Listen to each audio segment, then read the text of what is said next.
in this talk, we're going to look at two primary questions. The first one is why nobody cares, and the second one will be addressing why only you or we can save the world. The why nobody cares part primarily, so in the agenda, what we're going to do is we're addressing first this first question and the second question, and we will follow up with like a suggestion for maybe solve a third follow-up question. So the first question, why nobody cares, is really a question about, in the face of all of this ethically quite questionable technology, everything in surveillance capitalism, in the attention economy, the excessive DRM we're seeing, the sweatshop labor at Foxconn, etc. All of these very significant moral dimensions to technologies. Why is it that nobody seems to care much about these things, at least in the general public? I know here in this camp I'm a bit in a different situation and preaching a bit to the choir, but this is very much a question about the general population, the rest of the world, basically. When I ask this question, it's really a question about right and wrong. It's a moral question. It's a question about ethics. And when we ask this question about right and wrong, about good and bad technology, etc., the question is, where does this judgment come from initially? What's the origin of this ethical, normative suggestions that we are searching for, but we can't see in the public? And traditionally, throughout the last couple of centuries, people have been looking primarily to the gods, to religion, etc., or to philosophy, but mostly the kind of armchair philosophy where you sit down and really try to think your best and figure out where ethics comes from, where good and bad, etc., come from. However, for this talk, I want to introduce a different angle, which is following the kind of four revolutions of self-perception of humanity, where we had to accept that we're not at the center of the universe, we're not God's creation, we're not the only amazing animal, or not animal, we are not the special one, we are actually another animal. And as when Freud came along, we're not the perfectly rational animal. So what we should look to is the evolutionary origins of ethics and morality as well. And within this kind of perspective, the first thing we need to do is to realize ourselves as part of the animal kingdom. We are basically just mostly hairless, walking, talking great apes who have evolved a bit further than others, but we're still very much an animal like others. And while for the last couple of centuries, really, and only in the last couple of decades this has changed, we have assumed that humans are the only entity capable of asking these deep questions about right and wrong, about good and bad, evil and the light, basically. In the last couple of decades, there have been some amazing studies done by people like Frans de Waal, who I'm going to introduce you to in a second, showing that we're actually really not the only animal, and there's plenty of other animals who are quite capable of exhibiting at least an initial stage of moral, not quite reasoning, but at least moral dimensions. So I'll leave you with this short clip for a second. So a final experiment that I want to mention to you is our fairness study. And so this became a very famous study, and there's now many more, because after we did this about 10 years ago, it became very well known. And we did that originally with capuchin monkeys, and I'm going to show you the first experiment that we did. It has now been done with dogs, and with birds, and with chimpanzees, but with Sarah Brosnan we started out with capuchin monkeys. So what we did is we put two capuchin monkeys side by side. Again, these animals, they live in a group, they know each other. We take them out of the group, put them in a test chamber. And there's a very simple task that they need to do. And if you give both of them cucumber, for the task, the two monkeys side by side, they're perfectly willing to do this 25 times in a row. So cucumber, even though it's really only water in my opinion, but cucumber is perfectly fine for them. Now if you give the partner grapes, the food preferences of my capuchin monkeys correspond exactly with the prices in the supermarket. And so if you give them grapes, it's a far better food, then you create inequity between them. So that's the experiment we did. Recently, we videotaped it with new monkeys who had never done the task, thinking that maybe they would have a stronger reaction, and that turned out to be right. The one on the left is the monkey who gets cucumber. The one on the right is the one who gets grapes. The one who gets cucumber, note that the first piece of cucumber is perfectly fine. The first piece she eats. Then she sees the other one getting grape, and you will see what happens. So she gives a rock to us, that's the task. And we give her a piece of cucumber and she eats it. The other one needs to give a rock to us. And that's what she does. And she gets a grape. And she eats it. The other one sees that. She gives a rock to us now, gets again cucumber.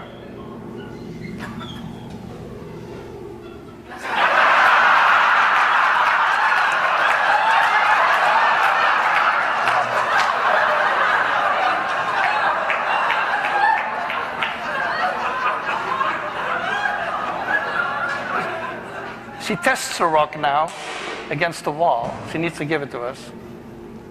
And she gets cucumber again.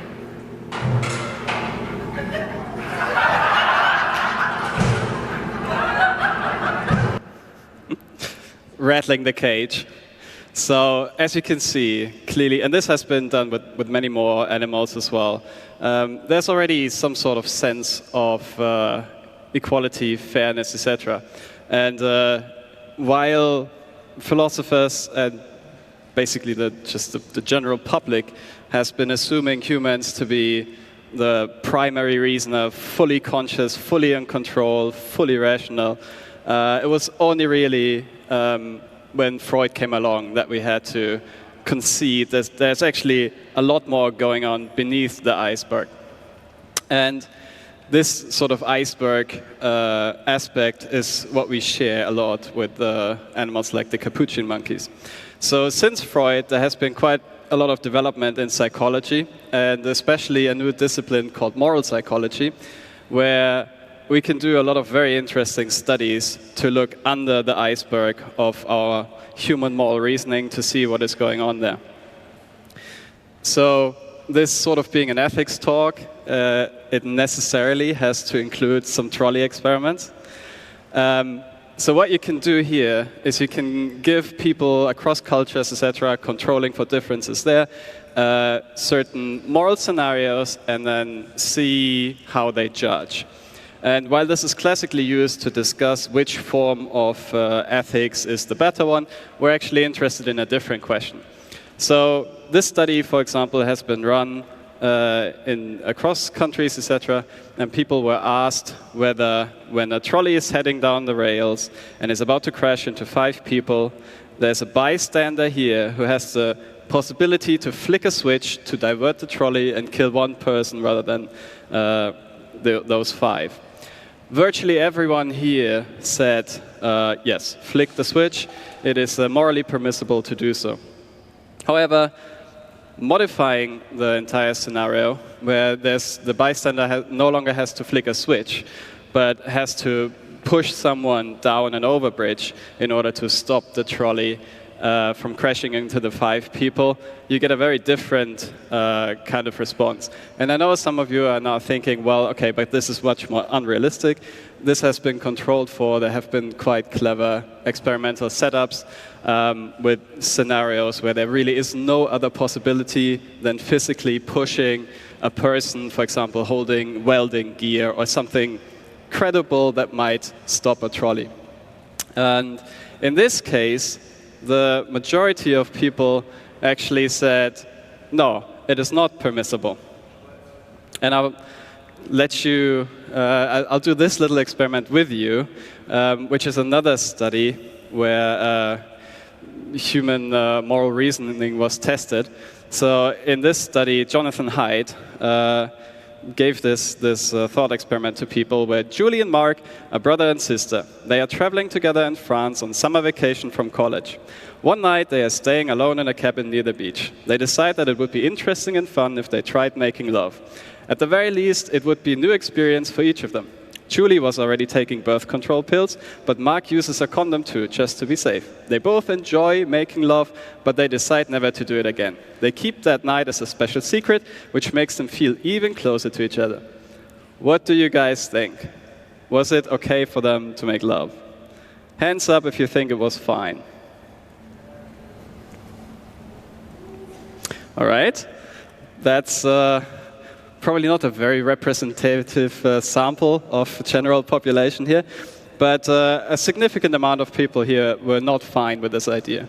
And in this study, as well as in this, what followed up after the initial judgment was researchers engaging with the people who took part in the study, asking them to justify why do you think this was wrong?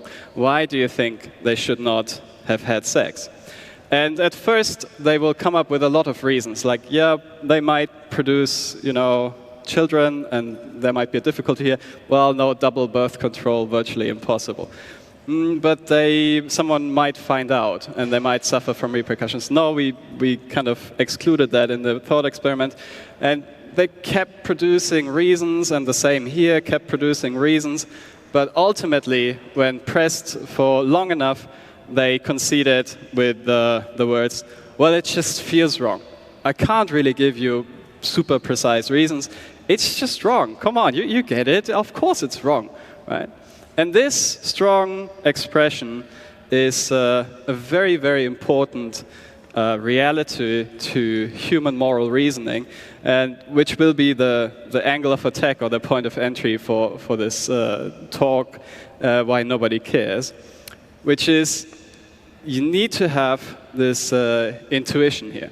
And when you encounter a situation like the ones just presented, what moral psychology tells us is that a strong moral intuition appears, which Jonathan Haidt likens to the presence of an elephant in your brain, pulling in a certain direction, pulling you towards a certain normative judgment, a certain ethical judgment.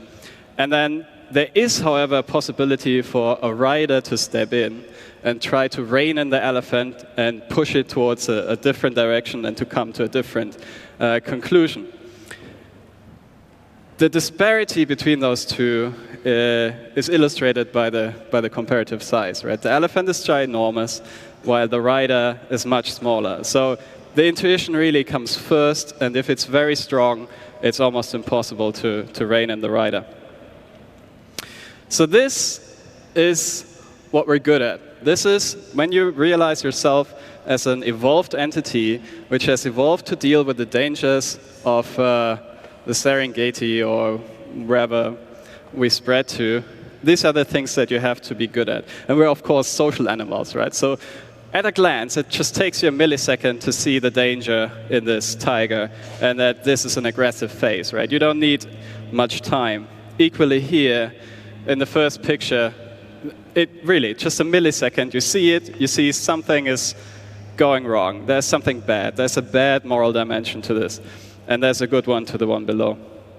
Or equally here, you have this immediate intuition about something being good or bad, and these are very innate intuitions. You don't stop and think, I need to analyze what is happening here, therefore I can judge whether this is good or bad. You just see it. You have this intuition. There might be a second step coming in where the rider takes over and actually says, well, maybe this guy's in a difficult situation and is only stealing something in order to provide for the family, etc. But that's a second step, right? And if it was too serious of a situation, the elephant would be so big that it would be almost impossible to rein it in. So these are innate intuitions, but it can also be sort of culturally evolved. It doesn't have to be a biological evolution. It can also be a sort of cultural evolution, where in the case of, especially here in Europe, Germany, you probably have a rather positive intuition towards a hybrid and a rather negative intuition towards a Hummer. However, that might be exactly the opposite if we go down south in the US, where you will be laughed at if you drive around with a hybrid, and yeah, it might spur a positive intuition with a big truck. The point is, however, that there is an intuition here. And with that intuition, you can then debate whether you should really drive the hybrid or not. What about this? This is, again, not a representative crowd. So for you, there's probably some intuitions coming up. But I would argue that for the average user, for the normal consumer of modern technology, this kind of thing sparks nothing. There's no elephant popping up, no moral intuition, no recognition of the moral dimensions of this technology. And when there's no elephant popping up, there's also no possibility for a rider to further deliberate about the situation. And that is basically the answer, or my attempted answer to the question why nobody cares. It's because they literally don't really see it. So as the average user, while they're really good at this, they're really bad at recognizing the moral dimension of something like this, let alone any differences here, right? They see this and it's just, it's a social network. That also looks very much like a social network. Doesn't spark anything. Same here. This is some operating system, and this looks like some operating system. No real rider appearing, no possibility to further reason about it. This is a bit more meta. Again, it just looks like code, right? Nothing appears, no elephant, no spark, no possibility for further reasoning. Again, here, looks like hardware. That looks like hardware. Nothing appears, it's just a thing. It's just some neutral entity. It doesn't enter into this realm of moral reasoning. And they might look at this, and yeah, again, no moral dimension to it. Maybe just like, yay, there's this cool startup, and I can now unlock my door and my safe and everything. It's going to be amazing. So this is, I believe, the situation, the status quo we have in the general population. Which brings us to the part where we talk about why only you or we here can save the world. Because we're all these amazing hacker persons, right? So while this is the reality for the general population, if you have, in addition, technical expertise, I believe it enables the possibility for not the same sort of elephant to pop up as it does with these very human interactions, but at least it allows for some elephant to pop up and maybe spur further moral and ethical deliberations. So from the perspective of a technologist, you probably look at this and you immediately see Facebook, and well, you don't really need to get into detail why this might spark an elephant in a certain direction. And you see the other one here, Mastodon without autocratic ruler, etc., maybe producing an elephant pulling in a different direction. And here you might recognize iOS on the one side, and on the other side actually Replicant, because there's no Play Store, etc. But of course it might just be Android. And you might have pretty strong feelings about either of these and not agree with someone else's judgment about rather good or rather bad, which is why I have a bunch of elephants here. But the point is that you have some intuition here in the first place, right? And we're not even getting into this territory, because the elephants will just be all over the place. And in this one too, if you've looked at too much code in your life, you might be able to immediately recognize the Adobe Confidential header and the GPL header on this side. Again, sparking certain intuitions and elephants. And here too, you might recognize the upper hardware as an Apple hardware, which is just produced with everything hard-soldered, deliberately built in a way that it becomes difficult to fix, impossible to upgrade, etc. Often built to fail eventually, And on the bottom part, you see a main board that is rather modular. You can fix, you can upgrade, etc., which again might spark a certain intuition. And this one probably just sparks a very strong kill it with fire intuition. So arguments that I believe one comes across rather often from corporations and technologists are things like, if it's so bad, why are so many people using it?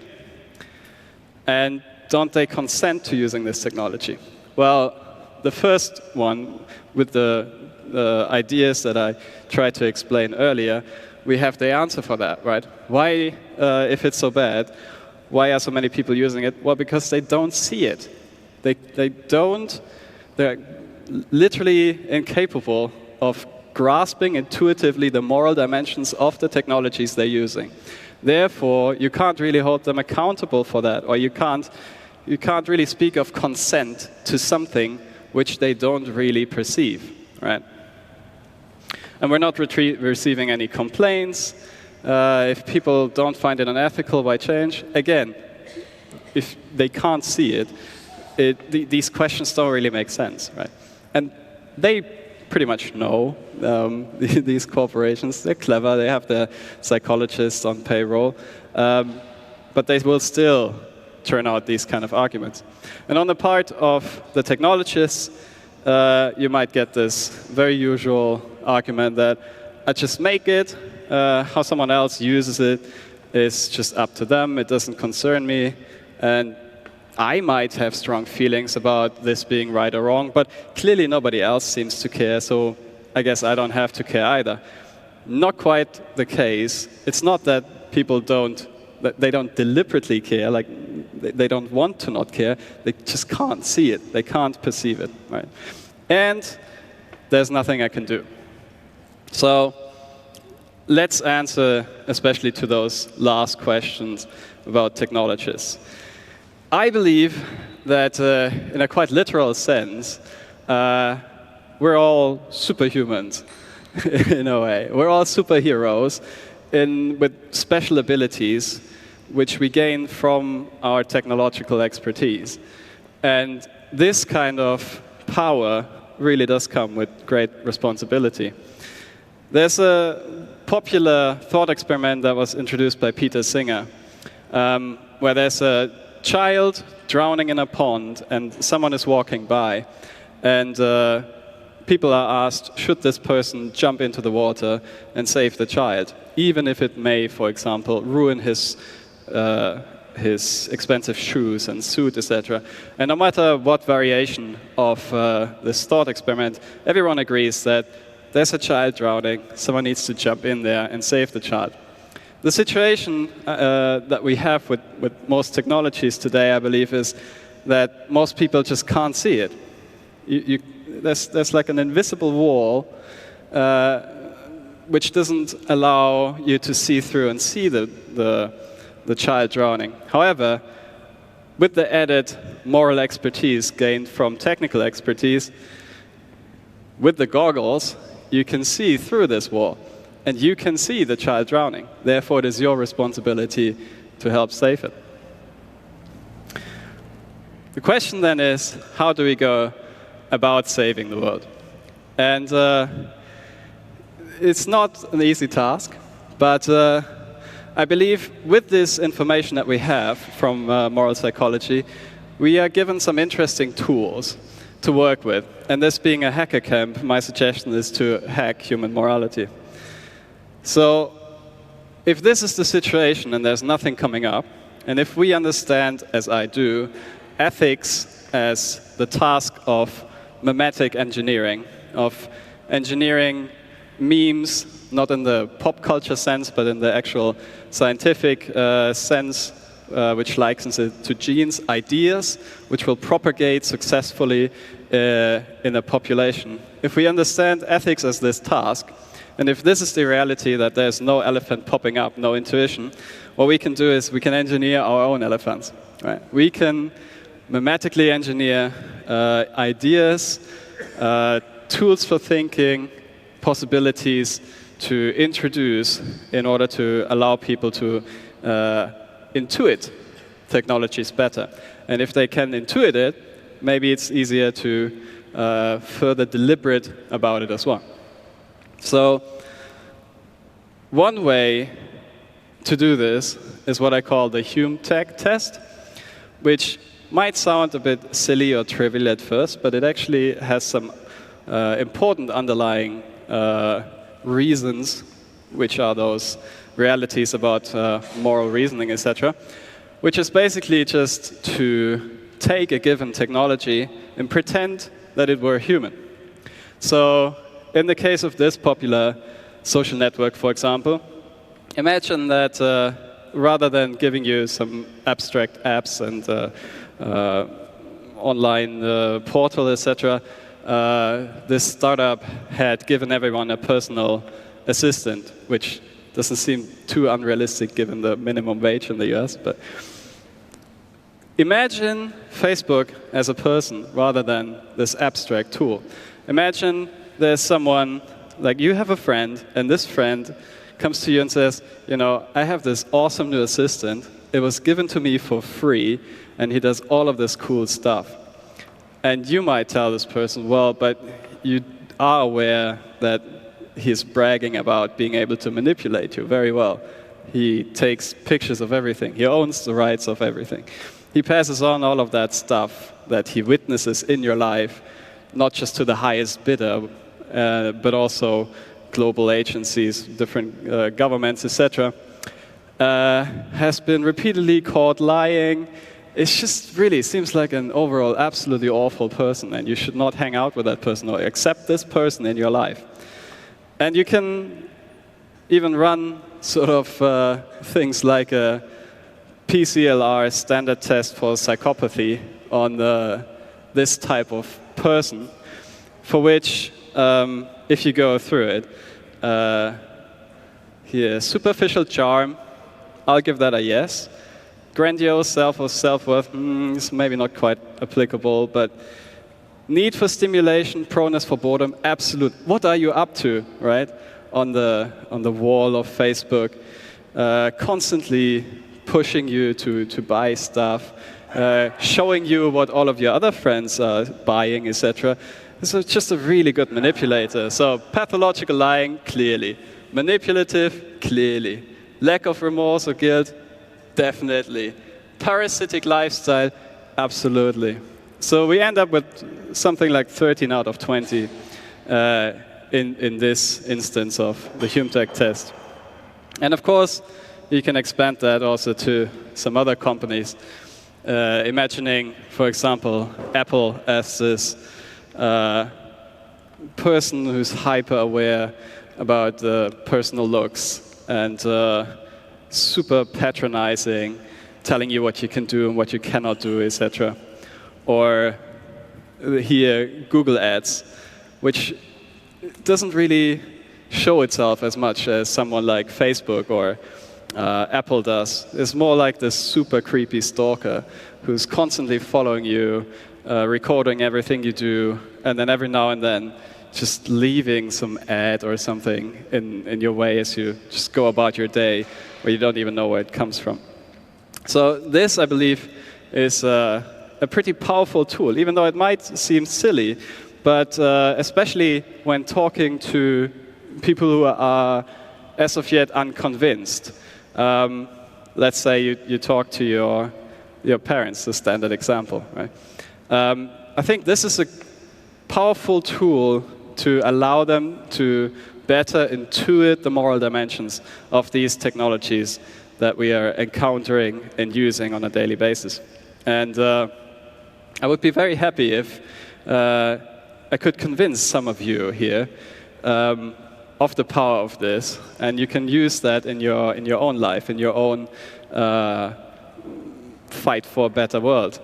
And I would be very happy if anyone has an idea how to really move this forward. Maybe some video series, how to or displaying or showcasing various technologies from this perspective, allowing viewers to better intuit the moral dimensions of these things. And with that, I would like to leave quite some space for Q&A, because I'm quite sure there will be some questions coming up.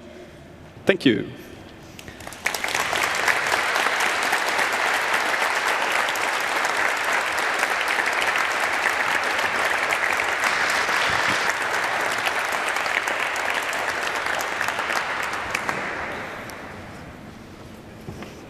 Sorry, caught you off guard there. No problem. Okay. So do we have questions for Wilhelm? I think I see a light. No questions? Oh, there's questions. Okay. Hi, I really like your theory, but I have two questions. And one question, so I think there are a lot of technically intelligent and knowing people in tech who basically know the risks and the moral problems, but they don't engage in like CCC actions or don't behave like that, even if they do know the stuff. And my second question is pretty similar. What about fields where it's actually not that hard to know those problems by now? For example, environmental change. Everybody knows that by now, and still, of course, much more people act on it now, but still a lot don't. And so this is some point which I don't see your theory really good explaining, but it's great anyway. Thanks. Yes. Let's address the first question. Obviously, you can't convince everyone to join a movement or try to change something. And I don't want to pretend that this is an approach that might convince everyone. I think what is a difference in this approach is that it's less pointing fingers and telling you that you have to do this. It's rather a positive approach that tells you that you have this amazing ability. It renders you as a superhero, basically, who has this special capacity for change.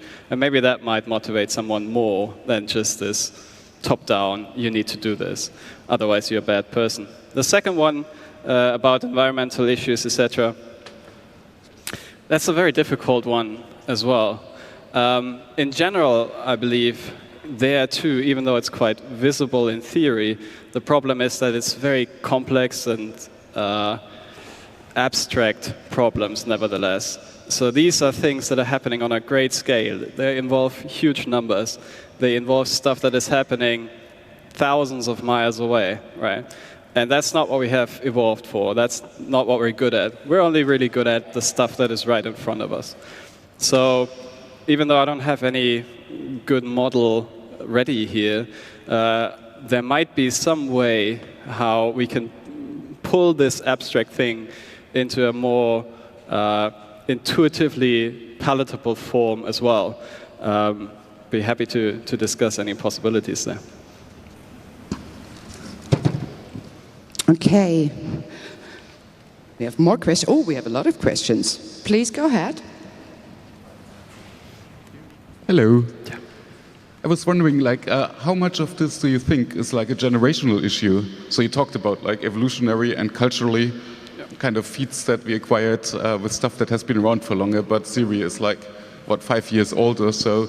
So do you think that like coming generation will maybe have a better initial understanding of how to classify different things morally, ethically?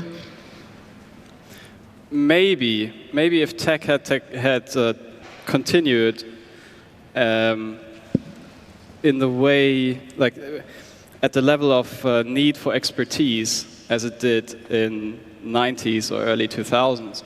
But currently technology is very much catered or designed so that it doesn't really need much technical expertise in order to use it. And I believe in order for this special elephant to be able to pop up, in the case of technologists, you need a certain level of expertise. And that's not what current technologies seem to be designed for.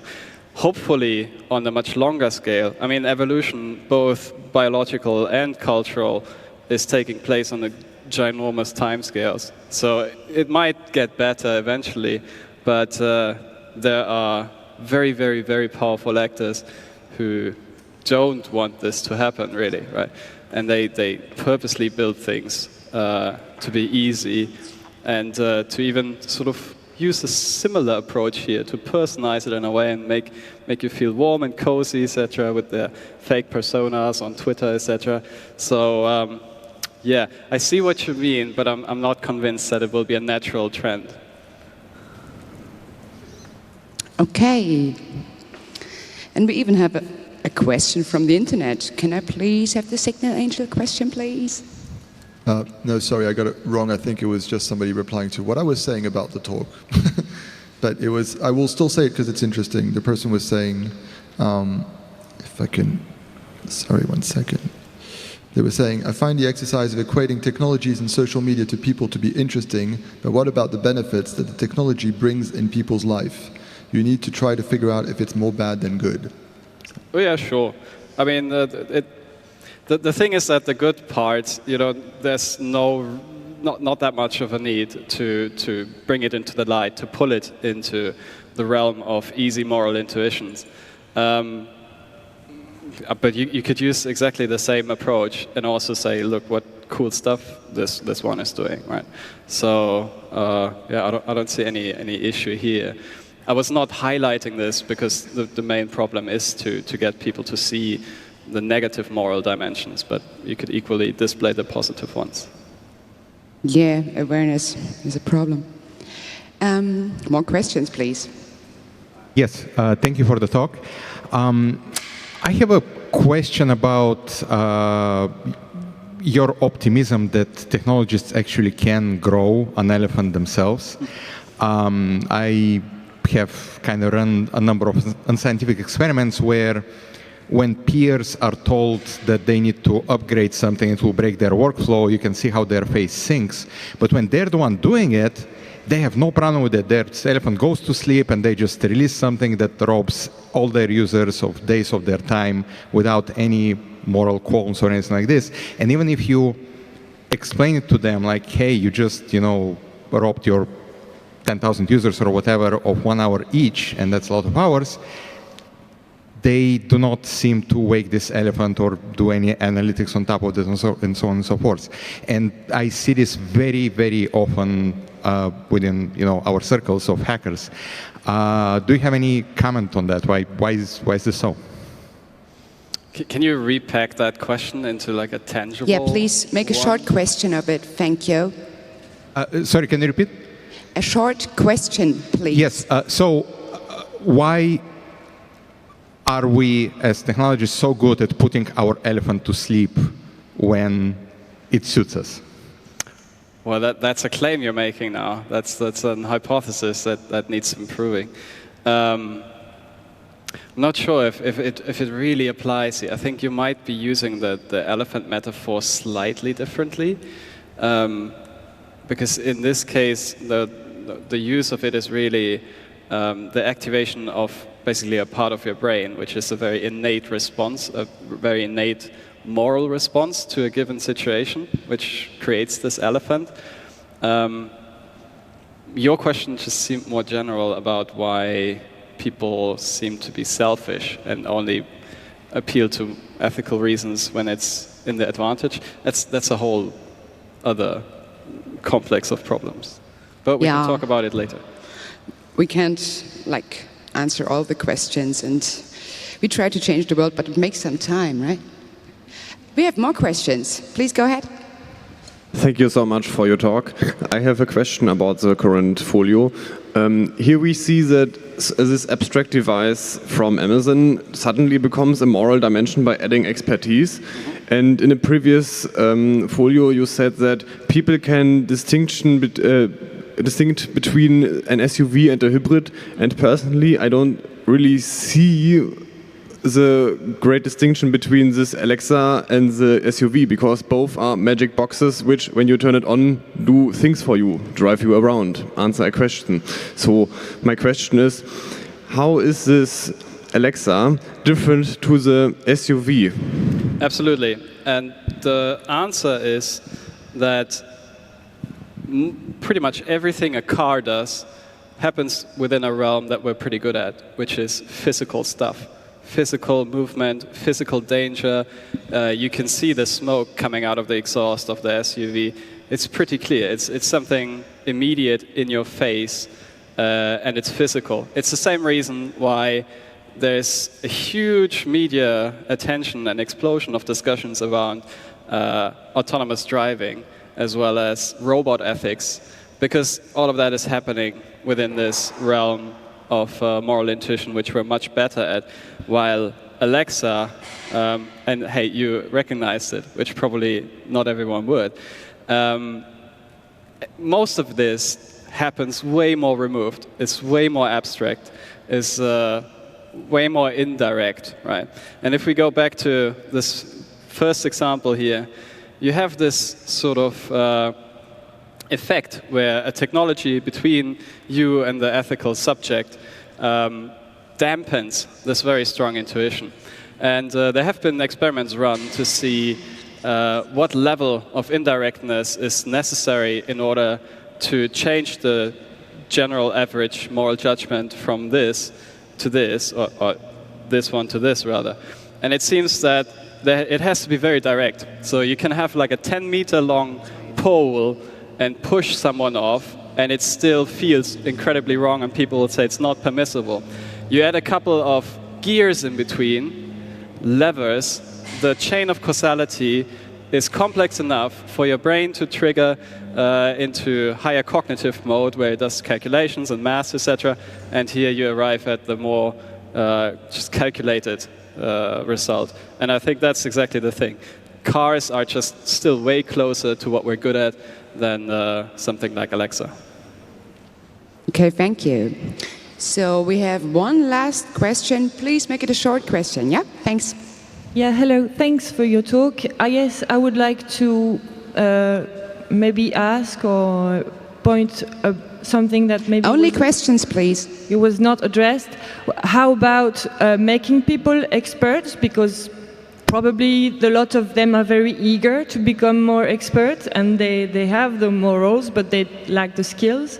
And also, I guess in symmetry, maybe I understood wrong, but you seem to imply that with the tech knowledge and expertise comes the strong moral intuition, but I believe that often we see one without the other. So could there be some sort of other knowledge and cross-pollinating of knowledge? What, sure. You know?